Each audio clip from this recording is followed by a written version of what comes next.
கனிமவள கூட்டுக்கொள்ளையில் தமிழக அரசே இன்வால்வ்டாக இருக்கிறதுனால தான் இன்னைக்கு இது இவ்வளோ பெரிய பிரச்சனையாக உருவெடுத்து வருது. தமிழக அரசே கரைபடிந்து இருக்கு, தமிழக அரசே இந்த ஊழலை செஞ்சிருக்கு அப்படின்னா நம்ம பொத்தம்பதாக சொல்லிட முடியாதுல்ல. இப்போ இந்த கேஸ் எடுத்துக்கோங்களேன். இப்போ ஜகபர் அலி அவருடைய விஷயத்துல அவர் புகார் கொடுத்திருக்கிறார். என்ன புகார் கொடுத்திருக்கிறாரு அப்படின்னா, இந்த ஆர்ஆர் குழு அப்படிங்கிற அந்த மைன்ஸு அவங்களுக்கு லைசன்ஸே கிடையாது. அவர்களுக்கு லைசன்ஸ் முடிஞ்சு 1 வருஷம் ஆகுது. லைசன்ஸே கிடையாது. லைசன்ஸே இல்லாத இடத்துலேருந்து அவங்க சக்கை கற்களை வெட்டி எடுக்கிறாங்க. வெட்டி எடுத்து அந்த ரெஸ்டாரண்ட் கொண்டு போய் அவங்க வந்து வெவ்வேறு இடங்களில் பதுக்கி வச்சிருக்கிறாங்க.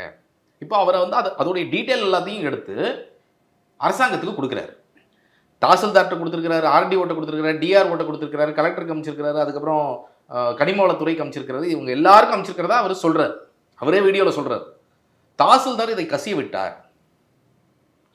அதனால வந்து இப்போ அவங்க மீண்டும் அந்த சக்கை கற்களை எல்லாம் பதுக்கி வச்ச இடத்துல இருந்து எடுத்துட்டு போய் திரும்ப குவாரியில் கொட்டிக்கிட்டு இருக்கிறாங்க அப்படின்னு அவர் வீடியோவில் பேசுகிறார்.